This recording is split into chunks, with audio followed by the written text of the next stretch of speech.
Irmãos e amigos em Cristo Jesus, vos saúdo com a paz do Senhor Jesus Cristo. Glorifico a Deus por estarmos vivos. Se eu estou aqui gravando e se você está do outro lado da telinha aí assistindo, é porque Deus nos deu mais um dia de vida. Deus permitiu que nós estivéssemos vivos. Então glorifico a Deus por isso, pela minha vida, pela sua vida.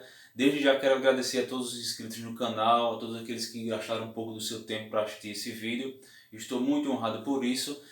Quem está aqui falando é Everton, obreiro e professor de escola bíblica dominical, diretamente do canal EBD para você. Iremos iniciar aqui mais um trimestre, o segundo trimestre aqui, a lição de número 1, onde fala sobre o Sermão do Monte e o caráter do reino de Deus. O nosso textuário diz o seguinte: bem-aventurados sois vós, quando vos injuriarem e perseguirem, e mentindo disserem todo mal contra vós por minha causa. A nossa verdade de prática diz o seguinte: o Sermão do Monte revela a ética do reino de Deus, que forma o caráter do cristão. Para quem deseja ser chamado discípulo de Jesus, não há alternativa senão praticá-lo. Então, uma lição muito boa. A lição está lá em Mateus, a leitura, perdão. Está lá em Mateus capítulo 5, do versículo 1 ao versículo 12. O primeiro capítulo aqui são três capítulos. O primeiro capítulo aqui, ele fala sobre a estrutura do Sermão do Monte. Os tópicos porque o Sermão do Monte, a estrutura do Sermão do Monte e terceiro, a quem se destina o Sermão do Monte. Vamos lá.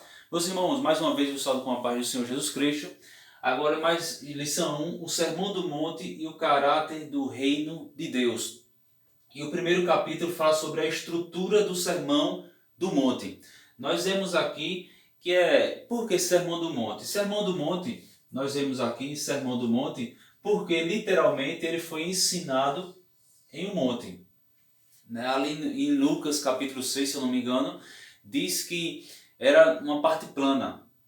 Mas nós vemos aqui que Jesus... Aí eu pergunto, por que o monte? Por exemplo, na época de Jesus, só para vocês terem uma ideia, na época de Jesus não tinha caixa de som, não tinha as igrejas que nós temos hoje, não tinha toda essa modernidade que até facilita levar a palavra de Deus, mas era até uma tática de Jesus, era uma tática dos discípulos depois, que para onde Jesus ia, para onde os discípulos iam, ia uma grande multidão para ouvir as suas palavras.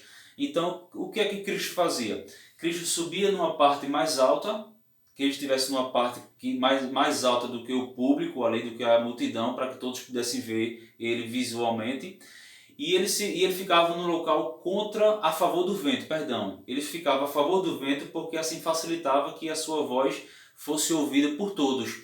Então era uma tática que ele tinha, que era o lógico também, ficar numa parte mais alta para que todos pudessem ver ele visualmente e a favor do vento, porque aí o vento ajudava a levar a sua voz de uma forma que todos pudessem ouvir, porque desde no início do ministério de Jesus, nós vemos que uma grande multidão passava a seguir Jesus, e até pelas palavras de Cristo, que eram palavras de vida, pelos sinais, pelas maravilhas ali, pelos milagres que acontecia. Então nós vemos ali que era algo sublime e maravilhoso ouvir Jesus Cristo ali naquela época. Então era uma tática que Jesus tinha aí para falar, para facilitar, podemos assim dizer. Então Sermão do Monte ou Sermão da Montanha, nós vemos porque literalmente Jesus ensinava no monte. Ali nós vamos ver aqui em Mateus capítulo 7, nós podemos ver aqui, Mateus capítulo 7, nós vemos que Mateus 5, como diz aqui na própria leitura, no versículo 1. Jesus, vendo a multidão, subiu ao monte e, assentando-se, aproximaram-se dele os seus discípulos. Então nós vemos aqui que tinha essa... Como é que eu posso dizer? Jesus fazia disso. Então é como se fosse nos púlpitos da igreja de hoje, onde os púlpitos geralmente estão numa parte mais alta para que todos que estão ali na nave da igreja consigam enxergar e ver aqueles que estão no púlpito, aquele que está trazendo a leitura ou aquele que está louvando lá no púlpito. Então vamos lá. Qual era o local? Nós vimos que era nas redondezas ali de Cafarnaum, certo? Aí alguns historiadores dizem que era mais ou menos 6 quilômetros do Mar da Galileia e a 13 quilômetros de Cafarnaum. então nas redondezas ali de Cafarnaum. Então nós vemos aqui Sermão do Monte porque estava em cima de um monte ou de uma planície um pouco mais alta onde a multidão estava. Perdão. E sermão no português significa discurso. E do latim significa sermo, onis, que significa uma troca de conversa. Então, para facilitar, é uma troca de conversa ou um discurso. A tradução da palavra sermão. Então, nós vemos aqui, eu só coloquei aqui para vocês verem aqui, que fala do Sermão do Monte e o caráter do reino de Deus. Nós vemos que o caráter do reino de Deus, nós vemos aqui ética. O que é ética? Ética significa o modo de agir de uma pessoa. E o caráter tem a ver com personalidade. Como diz aqui no nosso textuário que nós lemos aqui. O Sermão do Monte revela a ética, o nosso modo de agir. Que Deus quer que os cristãos, que os seus seguidores ajam dessa forma. A ética do reino de Deus, que forma o caráter, que forma a personalidade daqueles que seguir a Cristo, dos cristãos. Então, o Sermão do Monte, que são qualidades que Deus quer ver, né, nos seus seguidores, aí modifica a nossa ética, o nosso caráter. Deus formula o nosso caráter para que nós venhamos praticar essas qualidades que Deus quer para os seus servos. Então nós vemos aqui que discípulo significa seguidor, certo? Seguidor. Então todo aquele que quer ser um discípulo de Cristo, ele tem que seguir as normas de Cristo, tem que fazer a vontade de Deus. E nós vemos aqui que no primeiro capítulo aqui fala sobre a estrutura do Sermão do Monte. Então nós vemos aqui que essa estrutura tem a ver com qualidade, tem a ver com nós vemos aqui, já falamos da parte geográfica, era nas redondezas de Cafarnaum. E nós vemos aqui no segundo ponto a estrutura do Sermão do Monte.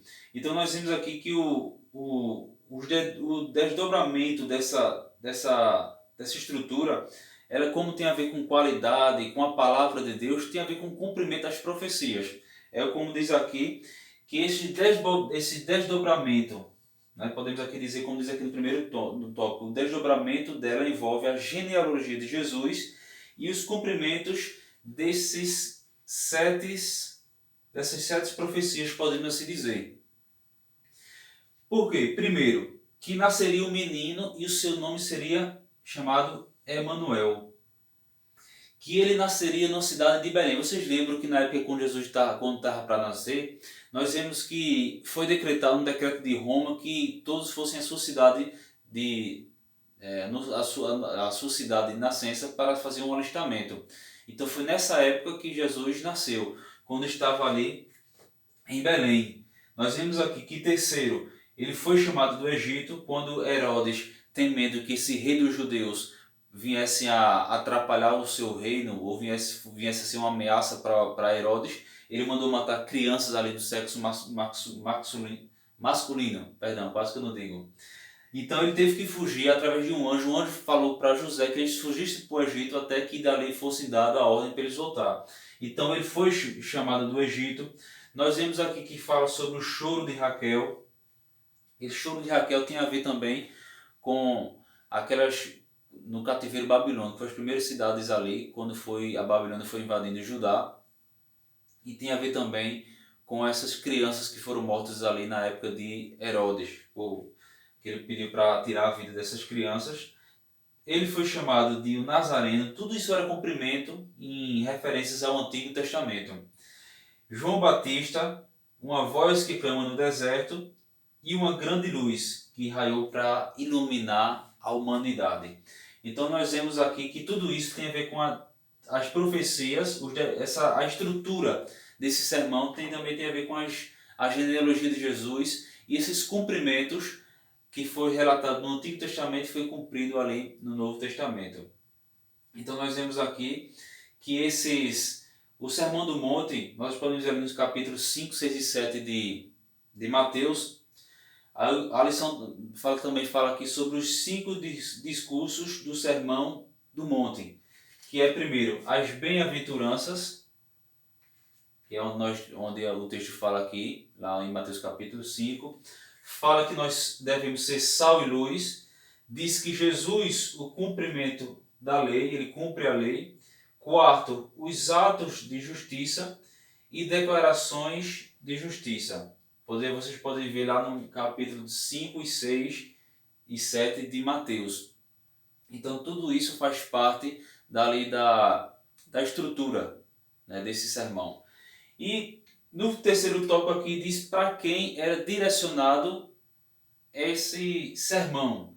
Primeiramente nós podemos dizer ali que eles foram direcionados aos discípulos, já que os discípulos andavam com Jesus e estavam aprendendo com Cristo. Também para a multidão, porque havia uma grande multidão ali. E também para todo cristão. Todo cristão que quer ser um seguidor de Cristo, ele tem que haver também nessas qualidades que Deus quer. Todo aquele que quer ser um cidadão do reino dos céus, ele tem que prezar por essas qualidades que são relatadas ali no reino, no sermão ali do monte, né, onde fala das bem-aventuranças. Bem-aventurado significa feliz. Beatitudes significa as bem-aventuranças, e bem-aventuranças significa feliz. Então, feliz é aquele que faz a vontade de Deus. Para finalizar aqui o primeiro capítulo, vamos ler aqui Mateus capítulo 7, versículo 28, que diz o seguinte: E aconteceu que, concluindo Jesus este discurso, a multidão se admirou da sua doutrina, porquanto os ensinava com autoridade e não como os escribas. Olha aqui, isso, doutrina tem a ver com ensino, com instrução. Então essa é a instrução que Deus quer para os seus seguidores, para os seus discípulos, para as suas discípulas. É isso que Deus quer de nós. Então aqui vou finalizar o capítulo primeiro e espero que vocês tenham entendido. Nós vemos aqui que